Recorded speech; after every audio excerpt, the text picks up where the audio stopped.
Hello everyone, welcome back to the TJOmega channel for day 1735 of our daily content grind. So, you remember how once upon a time I was talking about doing the Skybound Transformer comic reviews like monthly? That way we can kind of strike while the iron is hot and talk about the current issues after they come out. Well, I decided to do that just before the book started getting really weird and frankly, stopped having enough to talk about in a single issue. The Kirkman era has been rough, and this video is going to be a really good description and example of why. So issue 31 comes out, and it's one long protracted scene, and I thought, I don't have enough to talk about here. I guess we are waiting and doing this bi-monthly. And then 32 came out. It's one long protracted scene. I don't think I have enough to talk about, even across 2 issues. So we're going to also include this issue that just came out this week, number 33, where we have entirely too much to talk about. This is going to be weird. Bear with me. We're playing catch-up on the Skybound Transformer comics. Okay, so issue 31. Issue 31 picks up with after Megatron goes comatose in front of the Decepticons. And it's right back to this. It's right back to being in the trials by the Quintessons. And that's it. That's it. That is literally the only thing going on. You remember how we had an issue that showed the trials before and how we had like pretty much a good idea of exactly what was going on, and this is how Megatron gained his new alt mode, why he has, like the effects that it has on other people, and like it actually explains something deep and connected to the lore. They decided to just run that issue back all over again. So it's basically the same issue, we just have a different resolution. So Megatron goes through enough trials to reach number 500. And like, congratulations on Megatron breaking at such an even number. Looks great on the wiki. Looks absolutely great on the wiki. Good job, everyone involved. So the entire issue is basically just the trials again, until we get to the part where Megatron is finally broken and yielding, which I don't think a Megatron should ever break and yield. I don't care who is involved. Okay, maybe him he would break and yield to. That's a little different. That's a little different. I don't mind them adding the 13. I don't mind them adding Megatronus the Fallen to this fiction at all. Really, we haven't seen the Fallen portrayed properly since, well, honestly, since Dreamwave. He's scary in Dreamwave. He's supposed to be. He's a Transformer equivalent of Satan. We've had Megatronus that have come and gone that just kind of felt like another Decepticon. We have had a false version of the Fallen in the live action movies that was way too easy to defeat. No, this is proper Fallen. This is proper, like, I'm going to incinerate you and throw you into the inferno, Fallen. And he's talking about something called the Matrix of, hang on, I have to read my thing here. Matrix of Oppression. So it's been a hot minute since we had an evil counterpart Matrix. I'm fascinated that this book is actually going to include one. And Matrix of Oppression does sound like it goes hand in hand with his gun mode being able to manipulate people holding it. This all works for me. This is fine. This part of it works for me.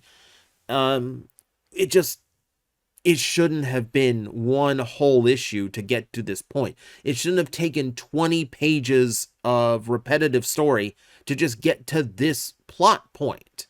It felt so dragged out.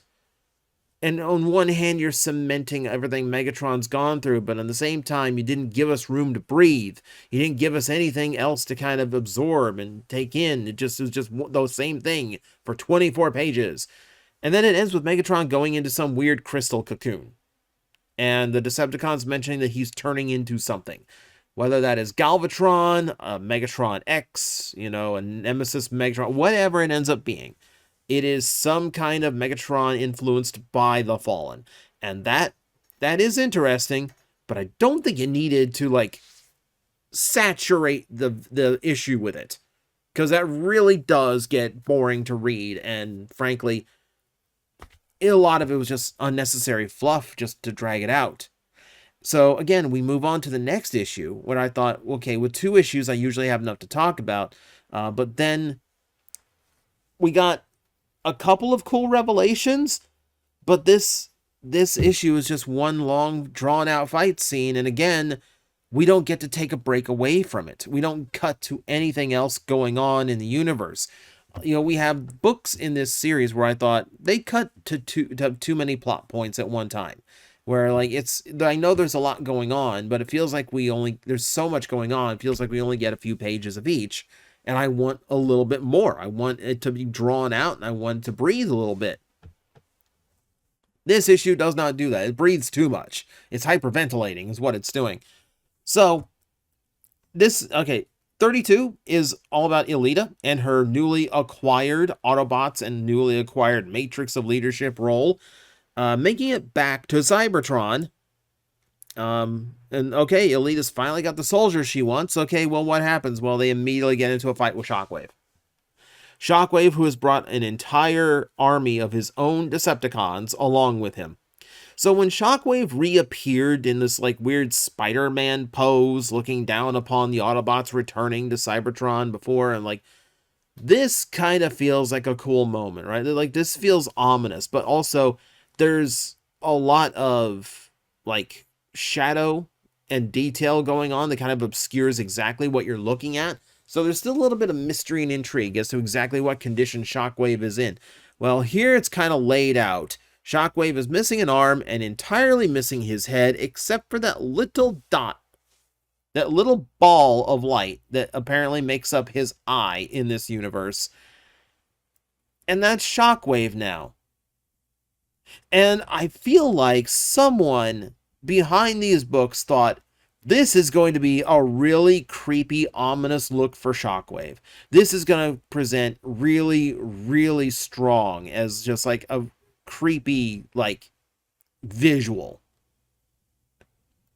This thing looks incredibly stupid. This is incredibly stupid looking. It looks like he's being run by a light bulb. It looks like Shockwave's body constantly has a good idea that just came to them. It looks like he's got an icon from The Sims floating over his head. It looks like he's got a notification that I haven't clicked off yet. It's stupid. It's so stupid. Oh, I don't like this. Keep in mind, this is the story. This is the comic book run that gave us, the Megatron, right? The super ominous Megatron, who is in very similar situation. Down one arm and blind, using Laserbeak wired into his eye sockets in order to see. And it's one of the creepiest visuals I've ever seen in a Transformer comic. And somehow, without an arm and with that much damage to him, with his eyes destroyed, he still had so much presence and aura to him. He was terrifying. And here is Shockwave in a similar situation, and my God, does it look ridiculous. I hate this. He's like an anglerfish. I hate this. So, the Decepticons he's brought are kind of fascinating in that it's an entire crew of fan favorites. From everywhere except just a little bit of G1. Thrust is in there. Not much of a fan favorite, but you know, hey, it's there. But like everything else in this crew is just, you know, recognizable characters you don't normally get to see, which is kind of cool until you realize what the point of this is. So there's two halves to this book. Autobots getting their axles kicked, and then Elita 1 taking the Matrix and using it as a lightsaber. Now, I make fun, but this actually does raise interesting story beats. Number one, it's described as the ghost of the Star Saber. So they are actually remembering the real role of the Matrix of leadership. It's not in and of itself a relic of the Primes. It is in and of itself the hilt of the original Star Saber wielded by Prima, the leader of the Primes. Right? So it is very significant in that, but we always forget that that's what the Matrix was supposed to be. In canon, that is what the Matrix is supposed to be. So again, we're asserting the 13 as part of this storyline in their, I don't know, demigod status, because now we have like proof of a Prime relic. But it's also interesting to me that Elita 1, since obtaining the Matrix, has not shown any change in her personality. Optimus Prime used the Matrix for healing and wisdom. And Elita has not shown much wisdom, like increased wisdom, after obtaining the Matrix. What she has shown is the ability to wield as a weapon that Optimus never could. Or rather never wanted to, because Optimus Prime seeks resolution. Elita seeks absolution. She seeks power. She seeks the absolute defeat and destruction of the Decepticons. She is far more violent and aggressive in her nature than Optimus Prime is. Thus, the Matrix has given her different abilities. And I don't know if it's that Optimus never wanted to tap or could not tap the sword, or if Elita is not seeking wisdom, so the Matrix isn't giving it to her, or if the Matrix is simply giving its wielder what the wielder would want most. I don't know how this particularly works yet, but it's at least interesting that the Matrix works differently for both of them. But yeah, herein lies the issue that I have with this scene, and that is almost everybody in the scene is taken from some other universe. There's a lot of animated, there's some Transformers Prime, there's some extended G1 like Acid Storm. You know, you have likes of like Knockout, Breakdown, Black Arachnia. You've got Lugnut in there. You've got Octane in there. You've got Lockdown in there. You've got fan favorites. You've got a lot of fan favorites from other Transformer fictions. And Elita Prime is hacking them down like they're hedges. And by the end of the issue, you only have a few confirmed alive, and you have no idea if any of the others survived. Did Black Arachnia survive? I don't know. Did Lockdown survive? I don't know. Did Lugnut survive? I don't know. It's all left to mystery. On one hand, we've seen Autobots die from like relatively normal injuries in this book, but also, you know, in these books, but also I have seen them survive extremely grueling injuries. Bumblebee, after the battle, they made a point in issue 33 to go, we recovered Bumblebee's body. Bumblebee was blown up at the start of this fight, and yet apparently he was salvageable. So I have no idea, but the overall feeling of it feels bad. It really feels bad. Nothing really tells you that these writers do not care about any fiction outside of G1, quite like watching a lot of Prime and animated characters getting cut down like they're nothing, simply to show how powerful Elita Prime is. It's disheartening as a scene. Oh, but I do want to point out what is heartening. Knockout flirting with Breakdown. Thank you. I was kind of worried that in the transition we would lose some of some of the representation in these comic books. I'm glad we didn't. I'm glad we didn't. Now I'm even more curious as to who Astro Train's lost love was. And that brings us to the issue of the week, issue 33. And this one focusing on everything all at once. So, yeah, we got a lot to get through here. I'm going to be as quick as possible.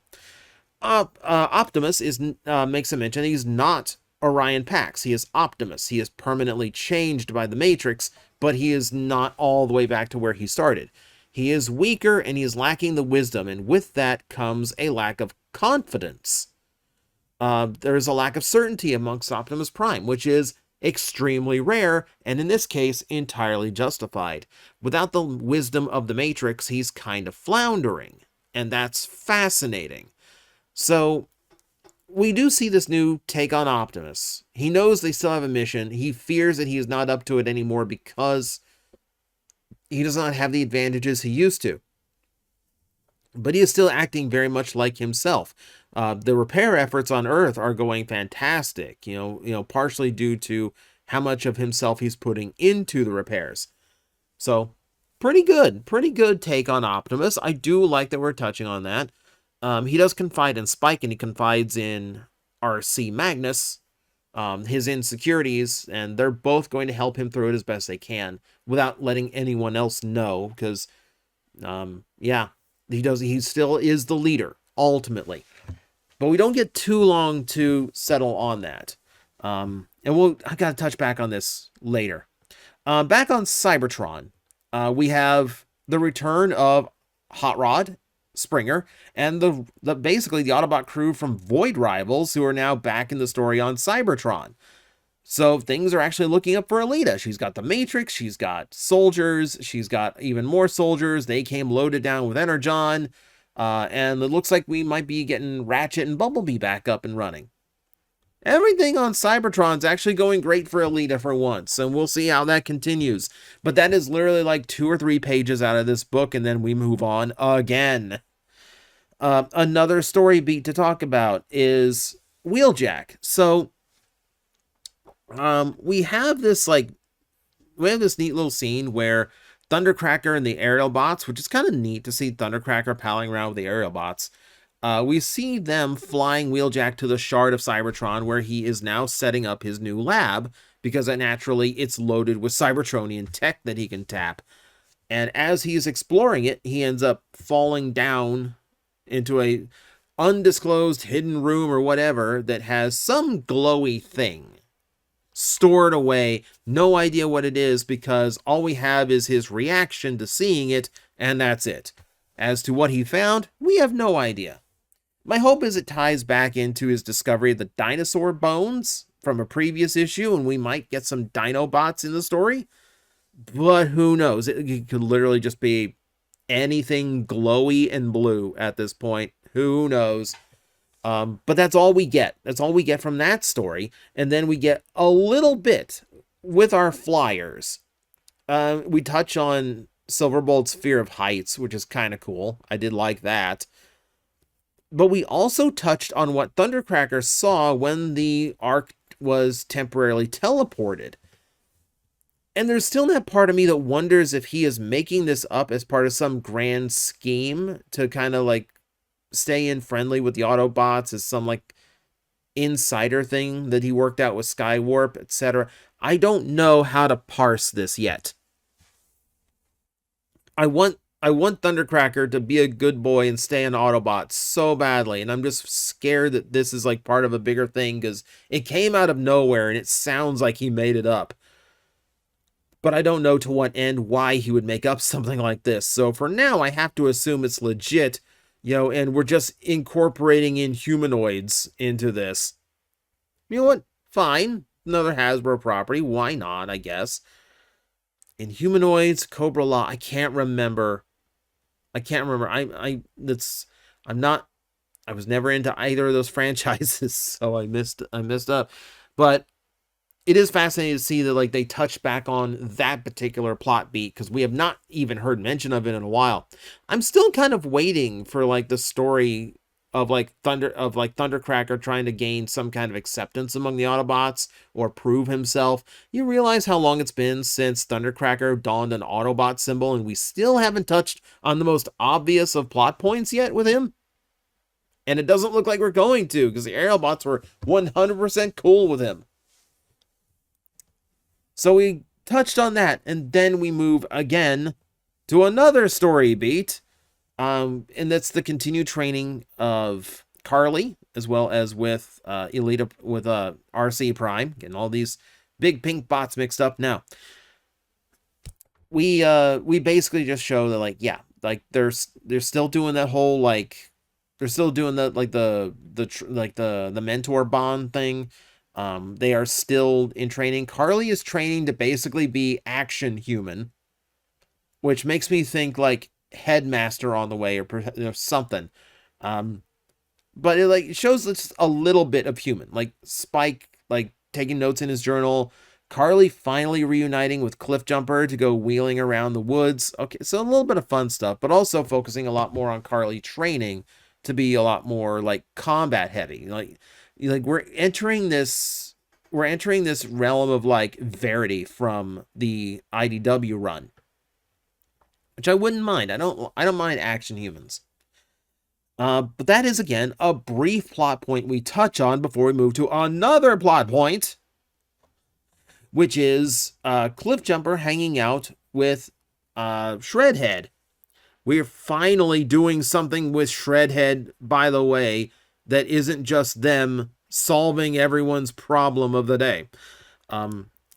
Apparently, Cliffjumper recognizes someone in the way that Shredhead is talking about the planet Earth itself, which kind of catches Cliffjumper's interest. And that also, by the way, catches my interest, because the interesting part of Shredhead is not how much more powerful and fresh to the fight he is. They are. It is the part where Shredhead is an amalgamated spark of a lot of little spark fragments that Cliffjumper saved from his friends. So Shredhead having these different personas, memories, personalities, that is the part of their character that actually interests me, because we haven't really done that in Transformers before. We had a binary spark in Beast Wars with Tigerhawk, but let's be real, that was mostly a Tigatron upgrade. Very little Airazor made it through that filter. So I'm really, really interested in exactly what they get to do once Shredhead actually gets to tell their story that is not just, "Hi, Optimus, I've come to save you from your worst enemy and save the day," after 24 issues of this story. Haha. You tell I'm still not a fan, but if they're touching on the spots that I want them to touch on, I could be a fan. Just saying. But there's an explosion that suddenly happens in the distance, so they have to transform, roll out, and we don't get to see what the explosion is. We don't get to see what was going on there either. We need to jump over to the Decepticon side of things. We haven't touched on this since, this is the first time we touched on this since Megatron went into the cocoon. And by the way, he's still in the cocoon. So no change there whatsoever. The purpose of going back to the Decepticons is to, one, show them how differently they treat their dead, because they're just in a pile.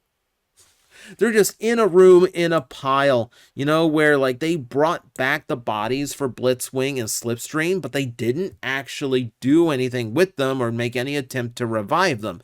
They just hucked them into a closet, where we also see the dead bodies for Astro Train, for Dirge, I believe was the one on our Dirge or Ramjet. I can't remember which one it was. There's a Reflector in there. I think Frenzy's probably in there somewhere too. So it's really just showing just like how little they care about their dead. But also to point out, Starscream isn't there anymore. I feel like we're touching on Starscream's immortal spark, because I think that's literally the only way Starscream could have survived the beating that Megatron gave him. Either way, he's crawling on the ocean floor, going somewhere, but he is alive. He will be causing trouble, and that is like the big, like, oh, holy crap moment to finish off the issue.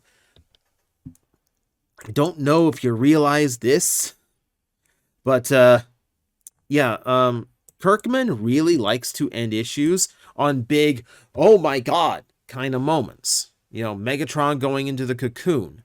The moment I didn't tell you was Shockwave, where he ended off issue 32, which was, I need to go talk to Alpha Trion. Why are you talking to Alpha Trion? You know, you talk like, but wait, what's going on here? And that's where Kirkman really likes to end his stories. Whereas, like, in our previous run, we had this thing where, like, it was a 24-issue story that just stopped sometimes. And you really wanted to see what the story did next, but it didn't end on this big, like, ha kind of moment. This is all wahaha moments. Like, the Kirkman run is literally just, like, cliffhanger every issue. And while, yeah, I'm aware comic books need cliffhangers in order to get you to buy the next issue, it always feels like it's built up so much to the detriment of the other stories. Look at this issue. Look at this issue. So we had 2 issues, whereas one long, ongoing story. And this issue has a dozen stories going on at the same time. We were left off on, like, stories like, well, what happens with Thundercracker's visions of this evil side of Earth? What did Wheeljack find buried in the shard of Cybertron? You know, what is Starscream doing now? What is Starscream doing now? What is Optimus going to conclude? What was that explosion that caught Cliffjumper and Shredhead's attention? It felt like 5 stories starting at one time, and none of them given room to breathe or explore. And I wanted at least one of those to flesh out and actually give me something. Like, I feel like a lot of Optimus Prime's, like, soul searching and, like, that, like, beat of, like, I'm not Prime anymore, but I'm still Optimus. You know, I have a mission, but I don't know if I have the means to complete it.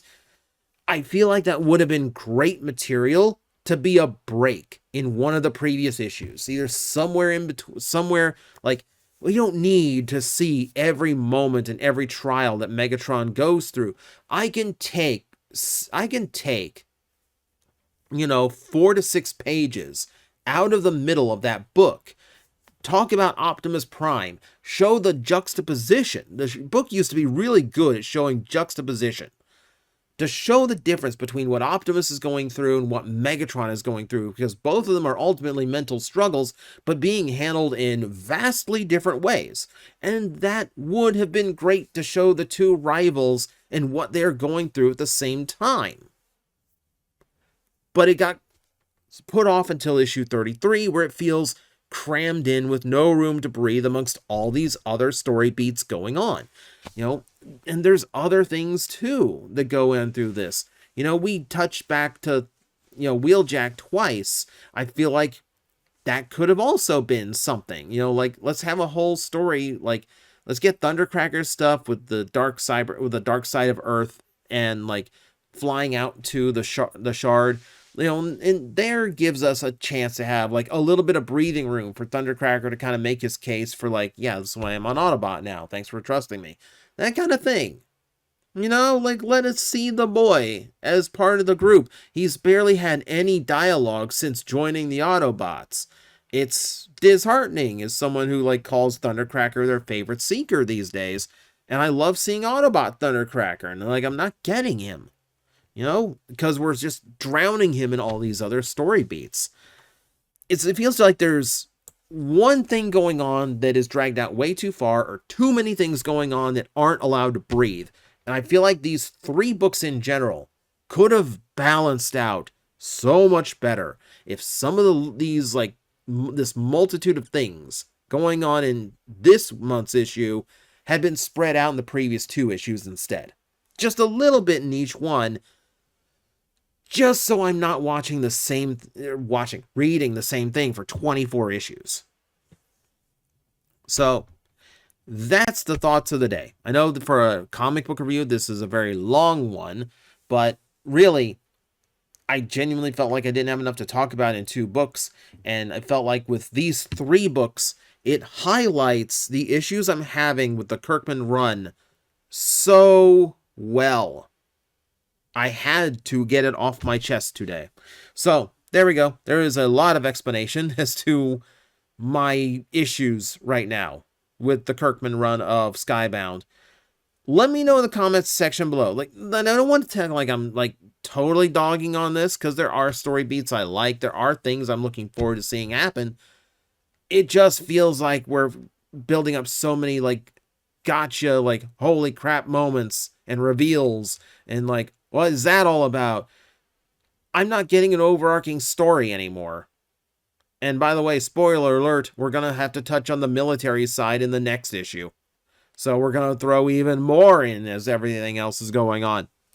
But we'll talk about that at a later date. Let me know in the comments section below if I'm offbeat. If you are enjoying the books, that's absolutely fine. Let me know if you are, and if you share issues. Also, let me know that. All helps the algorithm. But that is it. Thank you very much for watching. I will see you next time. Hello everyone, I am Astral Agent Magnetar, a Tokusatsu VTuber, and I am streaming 4 times a week over on Twitch, Monday, Tuesday, and Wednesday afternoons, and a special late night one on late Friday/early Saturday. So come watch, come hang out, and let's make an impact together.